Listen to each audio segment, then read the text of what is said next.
Hey Psych2Goers, welcome back to another video. Thank you so much for all the love and support that you've given us. Our mission is to make mental health and psychology more accessible to everyone. Today's history of depression in my family and myself. Just like physical health, you have to maintain it by taking care of your body with exercise and eating the right food and going to the doctor when you're injured or ill. With mental health, you also have to take daily action to be healthy. And when things are stressful, I have to take extra care to manage my mental health. So for example, when I was in grad school, or when I'm pregnant or postpartum, and right now, when we as a global community are fighting a pandemic, we all have to take a little extra care of our mental health. What I'm going to talk about today is more about maintaining mental health than it is about getting out of the deepest pit of depression. When you're deep in a depressive episode, it can be really hard to see any light. It feels like you're at the bottom of a pit and can't imagine what it feels like to be out of it. At that place, often all you can do is tiny steps and hopefully get some help to get out of there. So don't allow yourself to get overwhelmed by my routine. Just choose one little thing to start with and then take the next step when you can. Number 1, morning routine. So the first thing I do every day is getting on my knees and praying. I express gratitude for the day and for my life and the opportunity I have to do good in the world. And that connection with God, for me, helps me feel loved and purposeful through my day. If you're not religious, you could do some meditation or a breathing exercise here. I try not to look at my phone first thing in the morning because I want to start my day intentionally, the way I want it to be. If I open social media, I'm letting others choose what I take in, and that could be positive, negative, stressful, uplifting, or critical. And so I just choose to start my day with some quiet time. I do a little reading and then I write out my goals and priorities for the day. And right now with all the news that's frightening, I choose to listen to the news around lunchtime, once a day, so that I don't get constantly stressed out and have time to process it during my waking hours. And speaking of waking hours, let's talk about sleep for a minute. I have 3 kids, 5 and under, so I usually wake up before them to get some quiet time to set my intention for the day. My natural wake-up time is around 5 a.m. I don't usually set an alarm, but to wake up then, I often go to bed between 9 to 10 p.m. I'm not fighting my natural biorhythms. I just listen to my body, and this is the schedule that works best for me personally.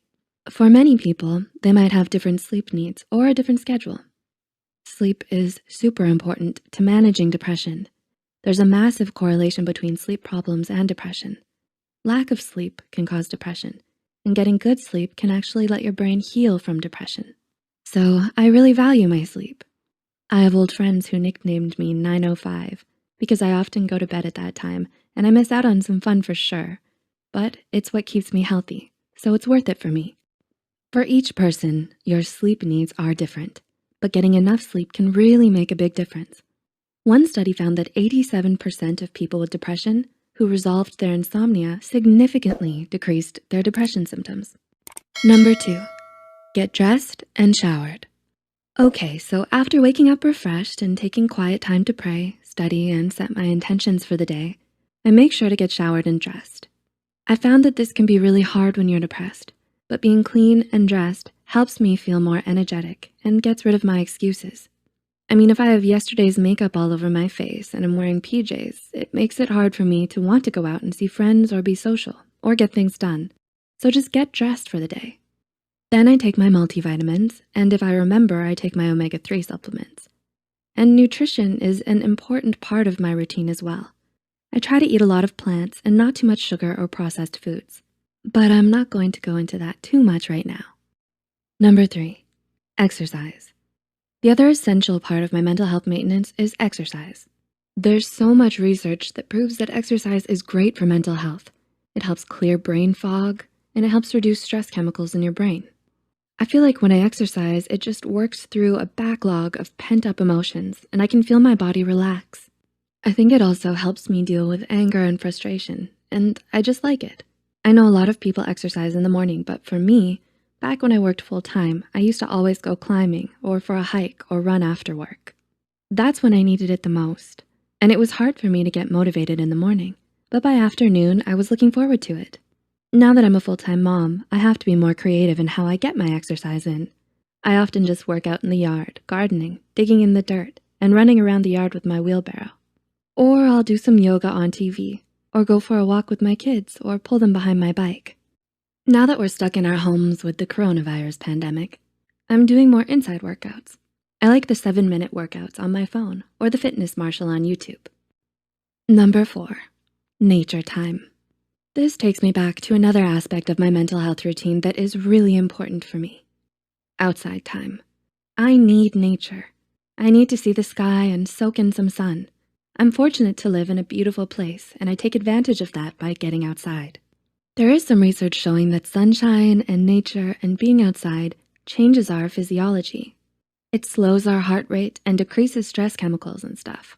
But regardless of the research, I can just feel the difference for me. If you can't get outside, open your windows, sit on your porch, or if you can't do any of that, then you could spend some time looking at beautiful landscape photography or a nature film. Your brain has the ability to bring to mind the feelings of nature just by imagining it. Number 5, my evening routine. My evening routine looks like getting my kids to bed and then taking some quiet time for myself. I usually take a hot bath and read a book or an archaeology journal. I'm kind of nerdy, but that's what I like. Even though I have very few hours to work on my passion project, these videos, I don't usually work in the evenings because it would just stress me out a little and I need the downtime to stay healthy. So then before bed, I write in my journal. I often take the time to write about my wins and accomplishments of the day so that I can remember them because it's my natural habit to dwell on my mistakes and shortcomings. So I write about my wins and then I pray a prayer of gratitude and talk with my Heavenly Father about my day. Again, gratitude practice is an essential habit of mental health, and it's been shown to be an effective treatment for depression. So you can pray about it like me, express gratitude as a family, which we do at dinner time, or write about it, whatever works for you. And then I go to bed. I try not to spend too much time looking at screens before bed, but if I do, I choose some calming documentary or a mudlarking channel, like Nicola White's. If you don't know what mudlarking is, it's just finding historical bits of treasures on Thames in London. Anyways, I find it relaxing. I encourage people not to be on TV because it's just not super great for your brain. But if you do, choose a short and calming show. Lastly, other self-care. For me, that includes scheduling in some time for my hobby. I have tons of hobbies, but because I'm so busy with kids, I really don't have time to do most of them. But I make sure to carve out about 2 hours a week to do at least one of them. Right now, that's metal detecting, which is something fun and relaxing for me. I put it on the calendar so that I make sure it happens. I also take the Sabbath off. No work, no housework. I don't check my work email. I let my brain completely focus on other things. Mostly my family, which is also exhausting, but it's a day that is different from the others. And I make sure to have social time as well. Having social interactions is really essential for mental health. Our brains are inherently social. We are social creatures. So right now, this is going to be an extra challenge with the coronavirus. I'm taking the time to call up old friends. I have some groups I'm hanging out with on Zoom, and when we're not on lockdown, I meet up with friends to let the kids play or to go out to lunch or whatever. So there you have it, my daily routine to maintain mental health. I have a careful morning routine. I make sure to get enough sleep. I get dressed every day. I exercise and get some outside time. I carve out time to relax each evening, practice gratitude, and acknowledge my successes of the day. And once a week, I make sure to get out and do something just for me. Stress, anxiety, and social isolation can all contribute to depression, but you can prevent depression during stressful times like the pandemic and social distancing by using daily habits that promote mental health. Depression is treatable, and there are some simple things you can do every day to prevent depression and stay mentally healthy. I hope you can find some things from this list that help you figure out a way to maintain your mental health today, this week, and during the crazy pandemic that we're going through. And remember, you're braver than you know and stronger than you think. Thanks for watching, and take care.